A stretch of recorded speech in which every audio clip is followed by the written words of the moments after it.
Ler é um ato silencioso, mas, de todos os gestos humanos, talvez seja o mais transformador.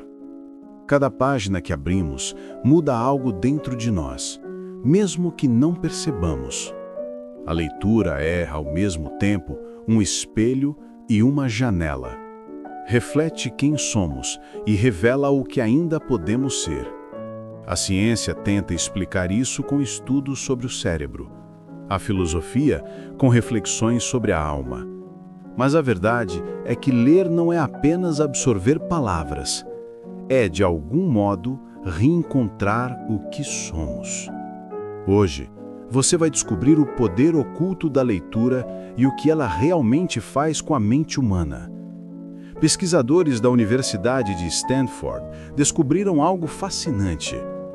Quando uma pessoa lê atentamente, as áreas do cérebro associadas à empatia e imaginação se ativam simultaneamente. Ou seja, ao ler, o cérebro simula experiências reais. Ele vive o que o personagem sente. Ler sobre alguém subindo uma montanha ativa a mesma região neural de quem está subindo uma de verdade. Por isso, quem lê muito tende a compreender melhor as emoções dos outros. A leitura literalmente expande a empatia. E quanto mais complexa a narrativa, mais redes neurais se conectam. É como um treino invisível. A cada livro, o cérebro se reorganiza. Estudos de neuroplasticidade mostram que leitores frequentes têm mais conexões entre o córtex pré-frontal, responsável por decisões, e o sistema límbico, que processa emoções. Ou seja, ler não apenas nos torna mais sensíveis, mas também mais lúcidos. Humberto Eco dizia que quem lê vive 1000 vidas antes de morrer. E a neurociência confirma isso de uma forma quase poética. Quando mergulhamos num livro, o cérebro suspende a percepção do tempo. É por isso que ler à noite parece durar minutos, quando na verdade passam-se horas. Nesse estado chamado de imersão narrativa, a mente entra em modo de absorção profunda, semelhante à meditação.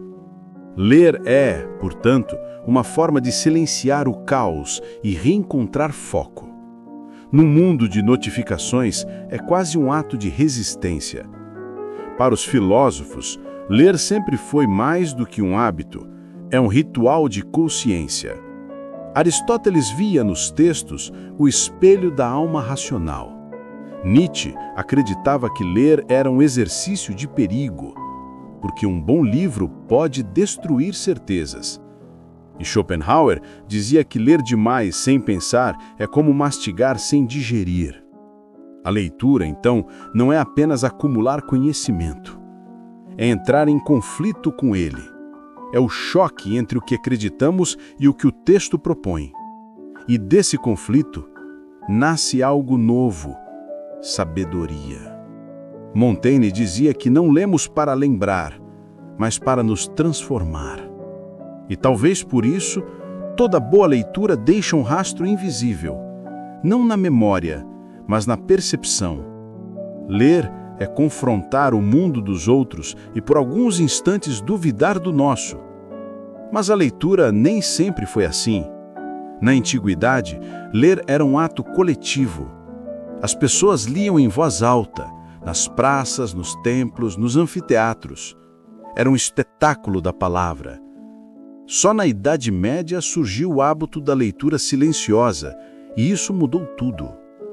Pela primeira vez, o conhecimento se tornou uma experiência interior. A leitura deixou de ser um evento público e se tornou uma conversa íntima entre o leitor e o texto. Foi nesse silêncio que nasceu a reflexão individual. E, de certa forma, a própria ideia de eu. O historiador Alberto Manguel escreve que ler é habitar o tempo dos outros. Quando lemos, atravessamos séculos e nos conectamos com mentes que já não existem fisicamente, mas que continuam vivas dentro das páginas. É uma forma de imortalidade compartilhada. A leitura não apenas forma o intelecto, ela forma a identidade. Aquilo que escolhemos ler molda silenciosamente o que pensamos, desejamos e até como falamos. Ler é escolher os pensamentos que vão morar dentro de nós. Por isso, cada livro é uma espécie de espelho. Revela partes de nós que estavam escondidas. Alguns livros nos curam, outros nos desafiam, e há aqueles que nos destroem, apenas para reconstruir melhor. Carl Jung dizia que quem olha para fora sonha, mas quem olha para dentro desperta. Ler é esse despertar, um olhar para dentro através das palavras de outro. Por isso, quanto mais lemos, mais nos conhecemos. Não há autoconhecimento verdadeiro sem leitura profunda. E o curioso é que, ao ler sobre o outro, acabamos lendo sobre nós mesmos. Cada personagem é um fragmento do que poderíamos ser. Cada história é um reflexo das possibilidades humanas que habitam em silêncio dentro de nós. Ler é um dos poucos atos humanos que exige solidão e, ao mesmo tempo, a preenche. Quando lemos, estamos sozinhos, mas nunca solitários. É um encontro entre duas consciências, a do autor e a do leitor.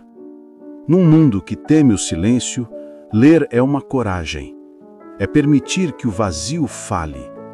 E no meio desse silêncio, algo floresce: o pensamento. Muitos dos maiores gênios da história foram leitores solitários.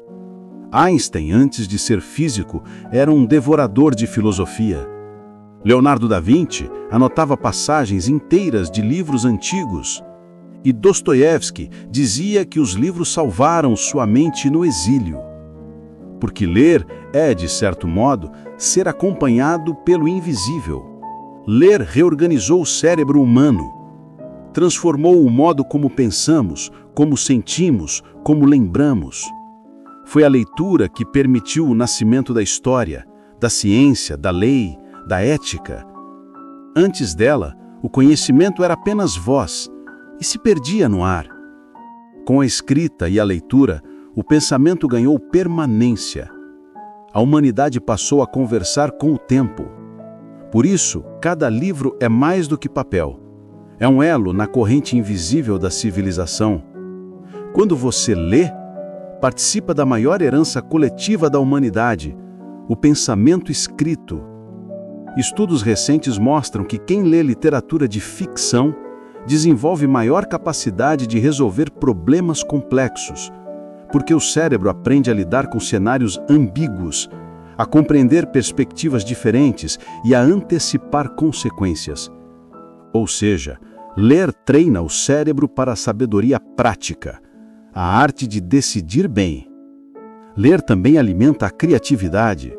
Ao imaginar mundos e situações que não existem, o cérebro expande sua capacidade combinatória. É como se cada história abrisse novas rotas neurais, preparando a mente para criar o que ainda não foi criado. Toda inovação nasce, antes, de uma boa leitura. Depois de um bom livro, nada volta exatamente para o lugar de antes. As ruas parecem mais cheias de histórias. As pessoas, mais complexas. É como se o leitor ganhasse uma nova lente, uma visão mais profunda, mais atenta. A leitura nos ensina a observar o que passa despercebido. E talvez, no fundo, esse seja o maior poder da leitura: nos ensinar a ver. Kafka dizia que um livro deve ser o machado que quebra o mar de gelo dentro de nós. Ler é isso, quebrar a superfície e mergulhar. E quanto mais fundo mergulhamos, mais vasto o mundo se torna. Hoje lemos mais do que nunca, mas de forma fragmentada. Posts, twitters, legendas, tudo rápido, tudo raso. O cérebro moderno está se adaptando a uma nova forma de leitura, rápida, impulsiva, dispersa, e isso tem um preço. Pesquisadores chamam isso de leitura Zapping, a incapacidade de manter a atenção contínua. É como tentar mergulhar num rio pulando de pedra em pedra. Nunca se afunda de verdade. O desafio do leitor contemporâneo é esse, justamente, voltar a mergulhar. Resgatar o tempo lento da leitura. Treinar novamente a paciência, a concentração, o prazer do silêncio, porque, no fundo, ler é uma arte de desacelerar. E quando o mundo gira muito rápido demais, ler é o único modo de não perder o eixo. E surge uma pergunta inevitável: como será a leitura no futuro?